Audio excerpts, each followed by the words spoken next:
साथियों नमस्कार। स्वागत है आपका एक बार फिर से आपके अपने चैनल आर्यम स्टडी 24/7 में। तो साथियों, हम लोग विश्व का भूगोल पढ़ रहे हैं, जिसके अंतर्गत हमारा टॉपिक चल रहा था स्थल मंडल। और स्थल मंडल के अंतर्गत ही ये आता है हमारा मरुस्थल।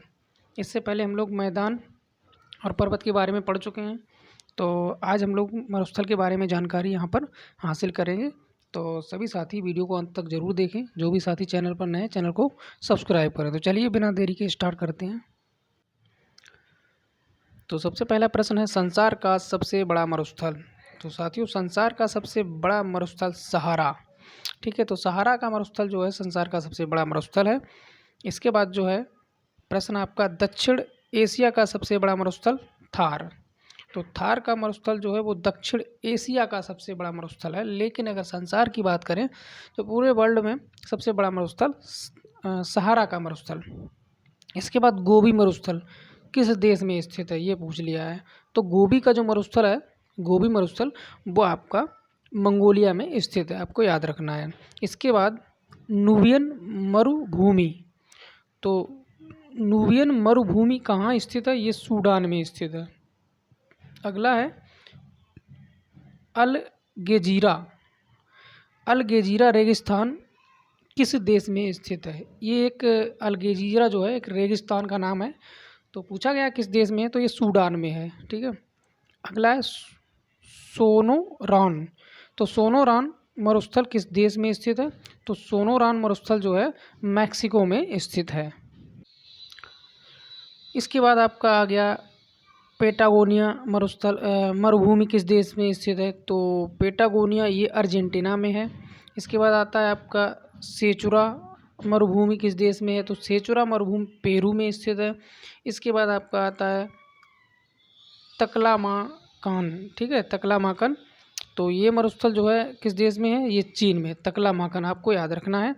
इसके बाद कालाहारी मरुस्थल किस देश में, काफ़ी महत्वपूर्ण है कालाहारी। तो ये बोत्सवाना में है। ठीक है, ये कई परीक्षाओं में पूछा भी गया प्रश्न है, कालाहारी मरुस्थल किस देश में स्थित है। तो बोत्सवाना में। ठीक है। अगला है, विश्व के शीत मरुस्थलों को अन्य किस नाम से जाना जाता है। तो विश्व के जो शीत मरुस्थल हैं तो उनको टुंड्रा के नाम से जाना जाता है। महाद्वीपों के सामान्यतः किस भाग में मरुस्थल की उपस्थिति पाई जाती है।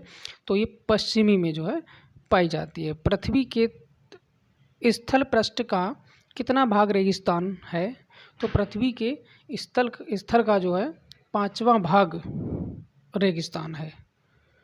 अगला,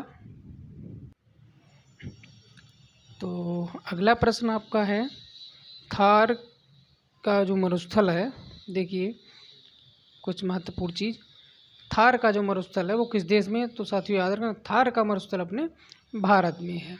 विश्व का सबसे शुष्कतम मरुस्थल, तो ये अटाकामा। ठीक है, अटाकामा। अगला प्रश्न है, विश्व का मरुस्थल विहीन महाद्वीप कौन सा है। तो जिस महाद्वीप पर मरुस्थल है ही नहीं तो उसका नाम है यूरोप। ठीक है, यूरोप पर महाद्वीप, यूरोप महाद्वीप पर जो है मरुस्थल नहीं है। अगला है कालाहारी रेगिस्तान। तो ये दक्षिण पश्चिमी अफ्रीका में है। इसके बाद आपका आता है सहारा का मरुस्थल। चलिए, सहारा का मरुस्थल उत्तरी अमेरिका में है। इसके बाद अटाकामा मरुस्थल किस दक्षिण अमेरिकी देश में है। तो ये चिली में है। सॉरी दोस्तों, गला कुछ काम नहीं कर रहा है आज। तो चलिए, अगला प्रश्न है, मरुद्वीप किससे संबंधित है। तो ये रेगिस्तान से संबंधित है। इसके बाद विश्व का सबसे बड़ा शीतोष्ण मरुस्थल, तो ये आपका तकलामाकन मरुस्थल, जो अभी हम लोग पढ़ चुके हैं विश्व का। और अगला है, सहारा अरेबिया जैसे उष्ण मरुस्थल नगण्य मात्रा में वर्षा प्राप्त करते हैं, इसका कारण क्या है। ठीक है, तो इसका कारण है वे वायुमंडल के उष्ण कटिबंधीय उच्च दाब कटिबंधी पर अवस्थित हैं। इसके बाद आपका ऑब्जेक्टिव प्रश्न है, संसार का सबसे बड़ा मरुस्थल। तो साथियों याद रखना, सबसे पहले हमने पढ़ा था यही प्रश्न, संसार का सबसे बड़ा जो मरुस्थल है वो सहारा का मरुस्थल है, हम लोग पढ़ चुके हैं। ठीक है। अगला देखिए, इसमें क्या है, संसार का सर्वाधिक जनसंख्या वाला मरुस्थल। तो सबसे ज़्यादा जनसंख्या जो है थार के मरुस्थल में निवास करती है। थोड़ा सा ज्ञान यहाँ पर क्या दिया गया है देख लेते हैं। तो इसमें कहा गया है संसार का सर्वाधिक जनसंख्या वाला मरुस्थल थार है।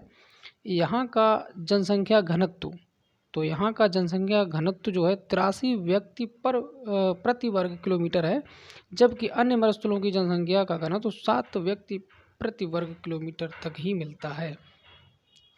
अगले प्रश्न की ओर चलते हैं। गोबी का मरुस्थल किस देश में स्थित है? तो साथियों ये भी हम लोग आगे पढ़ चुके हैं। क्या होगा इसका आंसर? तो ये इसका आपका आंसर हो जाएगा ऑप्शन नंबर सी, मंगोलिया। ठीक है, ऊपर पढ़ भी चुके हैं। चलिए अब बढ़ते हैं आगे। तो साथियों मरुस्थल से संबंधित प्रश्न यहाँ पर होते हैं समाप्त। अब नहरों से संबंधित कुछ प्रश्न हैं, उनकी चर्चा कर लेते हैं। तो चलिए नहरों से संबंधित कुछ प्रश्न हैं, देख लेते हैं। तो इसमें क्या कहा गया है पहले प्रश्न में, पनामा नहर किन दो महासागरों को जोड़ती है? ये पनामा नहर की बात हो रही, तो ये प्रशांत महासागर और अटलांटिक महासागर को जो है जोड़ती है। अगला है पनामा नहर व्यापारिक दृष्टि से स्वेज नहर की अपेक्षा कम महत्वपूर्ण है, क्यों? तो क्योंकि घने आबाद देशों का व्यापार पनामा नहर के द्वारा नहीं होता है। अगला है पनामा नहर के उत्तरी सिरे पर कौन सा पत्तन स्थित है? तो ये कोलोन। अगला है पनामा नहर के दक्षिणी सिरे पर स्थित पत्तन, तो ये पनामा। ठीक है, अगला प्रश्न देखिए। तो अगला प्रश्न है आपका, विश्व की सबसे बड़ी जहाजरानी नहर, तो ये स्वेज नहर है। स्वेज नहर जोड़ती है भूमध्य सागर को लाल सागर से। साथियों याद रखना, भूमध्य सागर को लाल सागर से जोड़ती है स्वेज नहर। तो स्वेज नहर का निर्माण कब प्रारंभ हुआ था? ये 1854 में हुआ था। अगला है स्वेज नहर कब बनकर तैयार हुई थी? तो ये 1869 में हुई थी। अगला प्रश्न है स्वेज नहर की लंबाई कितनी है? तो ये 168 किलोमीटर है। अगला है सू नहर किसको जोड़ती है? तो ये सुपीरियर को ह्यूरन से जो है जोड़ती है। कील नहर जोड़ती है, तो कील नहर उत्तरी सागर को बाल्टिक सागर से जोड़ती है। कौन सी नहर बाल्टिक सागर को उत्तरी सागर से मिलाती है? तो ये कील नहर। ठीक है, नाम आप लोग याद रख सकते हैं। इसके बाद आपका आता है यहाँ पर क्रा नहर किस देश में स्थित है? तो ये थाईलैंड में है क्रा नहर।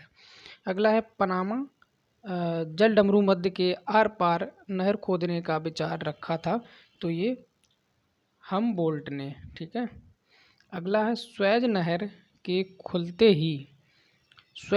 खुलते ही बीच समुद्री यात्रा का मार्ग छोटा हो गया, तो ये लंदन चेन्नई। अगला प्रश्न और इस वीडियो का अंतिम प्रश्न रहेगा ये, तो ये है कौन सा देश प्रशांत महासागर और अटलांटिक महासागर को जोड़ने के लिए पनामा नहर के प्रतिद्वंदी के निर्माण के लिए योजना बना रहा है? तो ये निकारागुआ। यहाँ पर नहरों से संबंधित प्रश्नों की समाप्ति होती है। अब हम लोग पढ़ेंगे नदियों से संबंधित प्रश्न। ठीक है, तो यहाँ पर कुछ महत्वपूर्ण प्रश्नों की ही चर्चा की गई है। फिलहाल जो भी हम लोग पढ़ेंगे विस्तार से, नदियों का टॉपिक शायद हम पढ़ चुके हैं, आप लोग प्लेलिस्ट में चेक कर सकते हैं। तो चलिए यहाँ पर अब हम लोग क्या करेंगे, नदियाँ। ठीक है, अगले टॉपिक में अगले वीडियो में पढ़ने वाले हैं। और नदियों देखिए काफ़ी बड़ा टॉपिक है नदियों का, तो मुझे लग रहा है एक ही वीडियो में। इसके बाद आएगा आपका जलप्रपात। ठीक है, इसी तरह से एक एक टॉपिक वाइज टॉपिक हम लोग कंप्लीट कर लेंगे। स्थल मंडल को, स्थल मंडल काफ़ी बड़ा चैप्टर है, लेकिन इसको हम छोटे छोटे भागों में डिवाइड करके पढ़ रहे हैं। काफ़ी सारे प्रश्न जो है इसमें सम्मिलित हैं, इस वजह से थोड़ा बड़ा हो रहा है। कोई दिक्कत वाली बात नहीं, अगर हम लोग तैयारी कर रहे हैं तो काफ़ी प्रश्नों की तैयारी इस टॉपिक से होने वाली है, स्थल मंडल से। ठीक है, तो चलिए फिलहाल आज के लिए इतना ही। कल मिलते हैं अगले वीडियो में अगले टॉपिक के साथ। तब तक के लिए नमस्कार, जय हिंद, जय भारत।